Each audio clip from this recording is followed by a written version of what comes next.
जय जिनेन्द्र।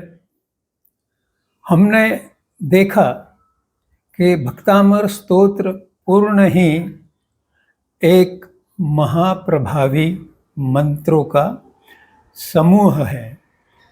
जब भी तो 48 श्लोक में 48 कोठरियों के द्वारों पे ताले टूट गए, दरवाजे खुल गए और सभी सैनिक पहरेदार स्तब्ध हो गए।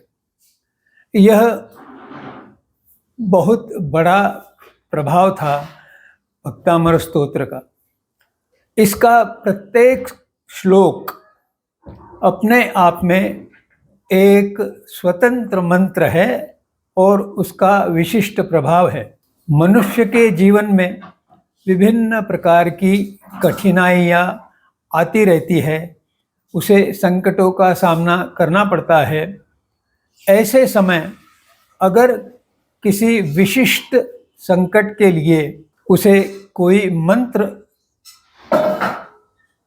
भक्तामर स्तोत्र से चयन करना हो तो वह संभावना उपलब्ध है, पर उसकी क्रिया कुछ थोड़ी सी भिन्न है। उस क्रिया का नाम है संपुट, जो अर्धमागधी शब्द है और संस्कृत में इसे संपुष्टि कहा जाता है। तो ये प्रत्येक श्लोक की संपुष्टि किस प्रकार से की जा सकती है, इसके संबंध में हम आज चर्चा करेंगे। पुष्ट होना यानी जिसका पोषण किया गया है वह स्थिति। ऐसा मंत्र बलिष्ठ होता है, सशक्त होता है, अर्थात अधिक प्रभावी होता है। संपुष्ट का अर्थ है और अधिक, विशेष प्रकार से पुष्ट, अर्थात अधिक प्रभावी और मनुष्य के लिए कल्याणकारी। और श्लोक, प्रत्येक श्लोक जो है एक मंत्र है। आगे प्रत्येक श्लोक से संबंधित अर्धमागधी भाषा में जो मंत्र है वह मैं प्रत्येक श्लोक के साथ बताऊंगा और उसके साथ उसका प्रभाव क्या है वह भी बताऊंगा। उससे जानकर आपको कौन सा श्लोक आपके संकट में आपका धैर्य बढ़ाने वाला और संकट का सामना करने की शक्ति देने वाला बन सकता है, यह आप स्वयं निर्धारण कर पाएंगे। इतनी पार्श्वभूमि के साथ अब हम संपुष्टि की विधि कैसी है वह देखेंगे। प्रारंभ में सदा की भांति नवकार महामंत्र का उच्चारण किया जाता है। उसके बाद हम वरिष्ठ लोगों को या आत्माओं को वंदना करते हैं, जिसे आप जानते हैं गुरु वंदना का स्तोत्र तिक्खुत्तो, यह वंदना करने का स्तोत्र है। अब हमें स्तोत्र की संपुष्टि की विधि के लिए अनुमति प्राप्त करना है और यह अनुमति हम या तो तीर्थंकरों से या अपने गुरु से करते हैं। सामान्यतः जो मैं अभी बताने जा रहा हूँ, दोनों श्लोक या दोनों पाठ जो अर्धमागधी भाषा में हैं और उनका शुद्ध उच्चारण वास्तविक अनुमति मांगने का सही साधन है। इसमें पहले हम अर्यंत भगवंतों से अनुमति मांगते हैं।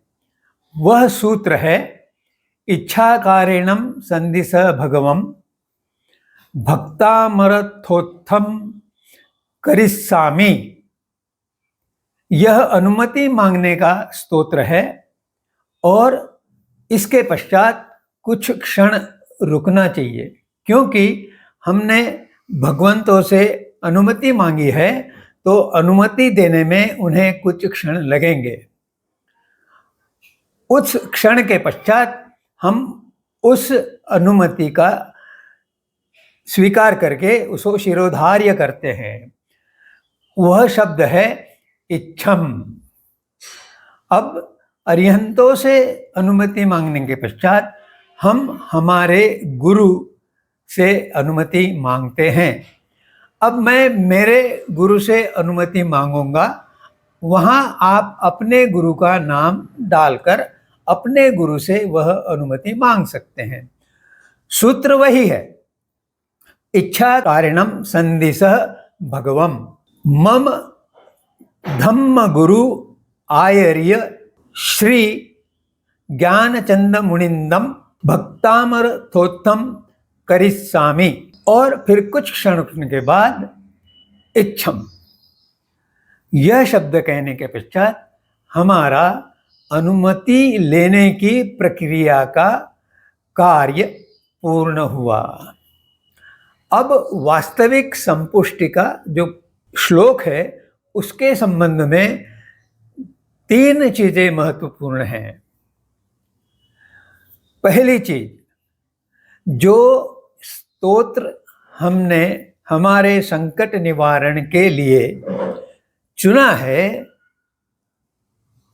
उसे भक्तामर स्तोत्र के प्रथम 2 श्लोकों के बीच में बोलना है। अर्थात पहले हमें भक्तामर स्तोत्र के पहले दोनों श्लोक बोलना है। पहले 2 श्लोक कौन से हैं ये आपको पता है, या आप पता कर सकते हैं। जैसे जैसे आप कंठस्थ करेंगे वैसे वैसे आपको वो दोनों श्लोक स्मरण हो जाएंगे। इन 2 श्लोकों के पठन के पश्चात जो चुनाव किया हुआ श्लोक है उसको बोलना है। जो आपने पहले ही चुनाव कर लिया है वह श्लोक बोलना है। उस श्लोक के पूर्ण होने के पश्चात फिर पहले दोनों श्लोक फिर से बोलना है। अर्थात उस चुनित श्लोक की पूर्णाहुति के लिए भक्तामर स्तोत्र के पहले दोनों श्लोक फिर से बोलना है। और ये दोनों श्लोक बोलने के पश्चात संपुष्टि क्रिया पूर्ण होती है। इस प्रकार संपुष्टि विधि करने से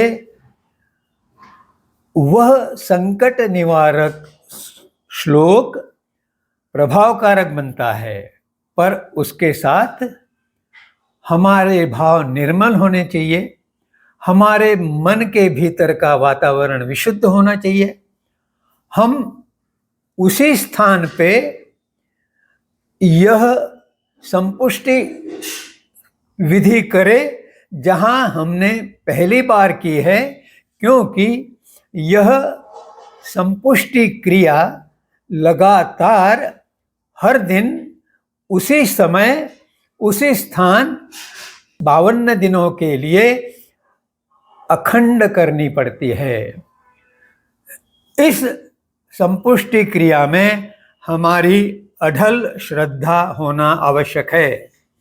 और फिर से एक बार बता दूं, शुद्ध उच्चारण का महत्व है। मैं हरेक श्लोक में जो संभावित अशुद्ध उच्चारण है उसका उल्लेख प्रत्येक श्लोक के साथ करूंगा।